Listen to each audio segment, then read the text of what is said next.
કલાકાર અર્જુન ઠાકોર અને ગબ્બર ઠાકોરના ડીજે વિવાદ બાદ નિવેદન બાદ ગુજરાત ક્ષત્રિય ઠાકોર સમાજના પ્રદેશ પ્રમુખનું નિવેદન. ત્યારે ગબ્બર ઠાકોર, અર્જુન ઠાકોર અને મુકેશજી ઠાકોરના ત્રણેયના નિવેદન ચાલો સાંભળીએ શું કહી રહ્યા છે. નમસ્કાર બધાને, જય બાબારી, જય રામા ધણી, જય સદારામ બાપા.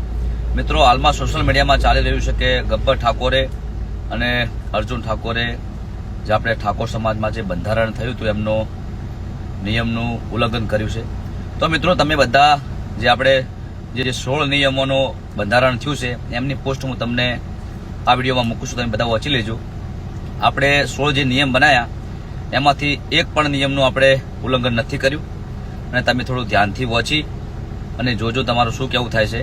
અને જે અમારા વિરોધીઓ છે એ તો વિડીયો બનાવે જ છે કે અમને ઉલ્લંઘન કર્યું છે, પણ તમે બધા આ પોસ્ટ વાંચો અને જે આપણે 16 મુદ્દા છે અમે એક પણ મુદ્દાનું ઉલ્લંઘન નથી કર્યું. બધાને જય માતાજી, જય સદારામ બાપા. જય બાબારી. મિત્રો, જે કઈ છે રોમાપીરની સોગન ખાઈને કહું છું. અત્યારે અમે જાબડિયાથી જોન લઈને આવ્યા છે, પણ અમે 15,000માં જે લંઘા કર્યા એ લંઘા લઈને આવ્યા છે, અને અમે કોઈ નિયમ તોડ્યો નથી. નિયમની અંદર એવું હતું કે અમે જોનમાં ડીજે લઈને ના જાવ, પણ અમે અત્યારે ડીજે લઈને આવ્યા નથી. પણ આખો વિડીયો તમે જોજો. અત્યારે બીજી જોન આવેલી છે, માફ કરજો, પણ એ હોમેથી ડીજે લઈને આવેલા છે. એટલે ખાલી તમને ગબ્બર ઠાકોર દેખાય છે ને એમને હેરાન કરવાની વસ્તુ છે ને. અને એક ખાલી મામૂલી ડીજે ગોમાં અમારી પરંપરા છે, અમે અમારી પરંપરા ઉજવીએ. એમાં તમે કોઈ દેશદ્રોહી, ગદ્દાર ને આન તે ઘણું બધું બોલી ગયા છો. એટલે કોઈ બી નિયમ કરો તો વિચારીને કરો, ચોખવટ કરો. ડીજે ની અંદર એટલા બધા પ્રશ્ન હોય છે, લાઈવ હોય છે, લગ્નનો પ્રોગ્રામ હોય છે, રમેલનો હોય છે, સ્ટેજ શો હોય છે. ડીજે હોમે લઈને જાવું ના જાવું તો ચોખવટ હંગાત કરો. તમે જે નિયમો છે એ બધા વાંચી લો, પછી ચર્ચા કરો. ભાઈ આખું હોય જઈ જા, ડીજે ચાલુ છે, ડીજે બતાવીને આવી જા. ઓકે, અચ્છા.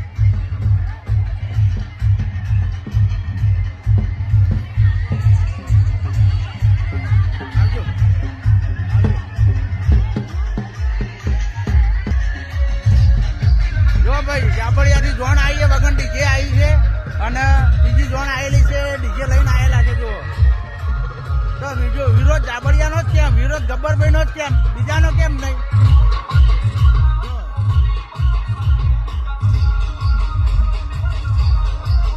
આ બીજી જોન આવી છે, એના અંદર ડીજે લઈને આવ્યા છે, અને જાબડિયાથી અમે લોકો ડીજે વગર આવ્યા છીએ.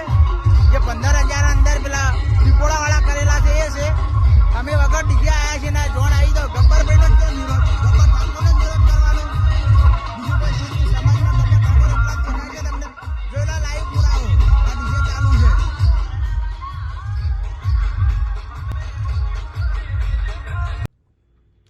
ગઈકાલે જે ઘટના બની છે, ઠાકોર સમાજના બંધારણના ઉપરવટ જઈ અને ગબ્બર ઠાકોર અને અર્જુન ઠાકોરે એમના પરિવારમાં લાઈવ વરઘોડા સાથે એમનો પ્રસંગ કર્યો છે. ત્યારે સમગ્ર ઉત્તર ગુજરાતના ઠાકોર સમાજમાં ખૂબ આક્રોશ જોવા મળી રહ્યો છે. દિયોદરની ઓગળજીની ધરતી ઉપર ઠાકોર સમાજના તમામ રાજકીય નેતાઓ, ધાર્મિક સંતો, મહંતો, સામાજિક અગ્રણીઓની હાજરીમાં 16 મુદ્દાનું બંધારણ નક્કી કરવામાં આવ્યું હતું. આ બંધારણનું પાલન સમગ્ર ઉત્તર ગુજરાતના ઠાકોર સમાજે ચુસ્તપણે પાલન થઈ શકે એના માટેના પ્રયત્નો કર્યા હતા. બંધારણના અમલ પછી ઉત્તર ગુજરાતના ઠાકોર સમાજના અનેક પરિવારોમાં પ્રસંગો થયા. એ બંધારણ મુજબ, બંધારણની મર્યાદામાં રહીને દરેક લોકોએ પ્રસંગ પૂરા કર્યા છે. એ નાના પરિવારો હોય, મોટા હોય, સામાજિક હોય કે રાજકીય અગ્રણીઓ હોય, દરેકે આ 16 મુદ્દાના બંધારણની મર્યાદામાં રહી અને ઠાકોર સમાજના બંધારણનું પાલન કરી અને પોતાના પ્રસંગો પૂર્ણ કર્યા છે. પરંતુ ગઈકાલે જાંબડિયા, ડીસા તાલુકાના જાંબડિયા ખાતે અર્જુન ઠાકોર અને ગબ્બર ઠાકોર જે કલાકાર તરીકે ઓળખાય છે, એમના પરિવારમાં પ્રસંગ હતો. તો એમણે લગ્ન પ્રસંગમાં લાઈવ ડીજે સાથે વરઘોડો કાઢી અને ઠાકોર સમાજના બંધારણને ઉપરવટ જઈ અને એમનો પ્રસંગ કર્યો છે. બંધારણનું ઉલ્લંઘન કર્યું છે, બંધારણને માન્ય રાખ્યું નથી. ત્યારે સમગ્ર ઉત્તર ગુજરાતના ઠાકોર સમાજમાં ખૂબ આક્રોશ છે. આ લોકોએ જે સમાજને ઉપરવટ જઈ અને પોતાનો પ્રસંગ કર્યો છે, તો એમાં કડકમાં કડક કાર્યવાહી કરવામાં આવશે. આવતીકાલે 4 તારીખે સમગ્ર ઉત્તર ગુજરાતના ઠાકોર સમાજના આગેવાનો, બંધારણ સમિતિના આગેવાનો અને સામાજિક અગ્રણીઓ એમના જાંબડિયા ગામમાં ભેગા થઈ અને સામાજિક રીતે દાખલો બેસે એવી કડક કાર્યવાહી કરશે. ફરીથી આવો કોઈ પ્રયત્ન ના કરે, કોઈના પ્રસંગમાં આ રીતે બંધારણને ઉપરવટ જઈ અને કોઈ પ્રસંગ ના કરે, કોઈ ડીજે સાથે કોઈ વરઘોડો ના કાઢે, કોઈ લગ્ન પ્રસંગમાં ડીજે ના રાખે, એના માટે ખૂબ કડક કાર્યવાહી કરવામાં આવશે.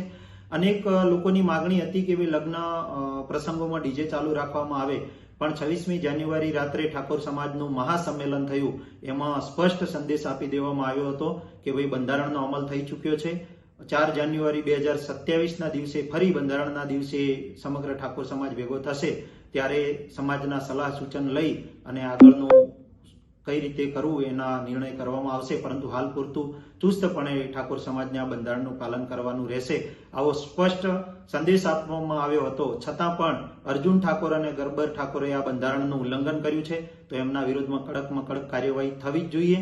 અને આવતીકાલે સમગ્ર ઉત્તર ગુજરાતનો ઠાકોર સમાજ એમના ગામમાં જઈ અને એમની પાસે જવાબ માંગવાનો છે અને એમના ઉપર કડકમાં કડક કાર્યવાહી કરી અને એક દાખલો બેસાડવાનો છે કે ફરીથી આવો કોઈ પ્રયત્ન ના કરે અને સમાજના પ્રસંગો બંધારણના મર્યાદામાં રહીને થાય એવા પ્રયત્નો સમાજ દ્વારા કરવામાં આવવાના છે.